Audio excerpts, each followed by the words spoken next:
આપણી અંદર જ્ઞાન, ભક્તિ, વૈરાગ્ય આ બધાય ભાવો ઉપસ્થિત છે જ, પણ સંસારની માયાજાળમાં, સંસારના પ્રપંચોમાં આ બધા ભાવ ક્યારેક મૂર્છિત અવસ્થામાં આવી જાય.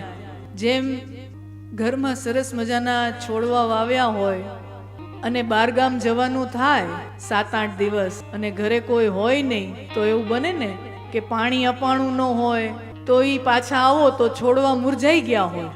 શું કામ? કારણ કે એને જે પોષણ આપવાનું હતું એ પોષણ મળ્યું નહીં. તો ભલે ને વર્ષોથી માવજત કરતા આવ્યા હોય, પણ એને 10-15 દિવસ પાણી ન મળે તો પાછા આવો એટલે ઈ મુરઝાઈ જાય.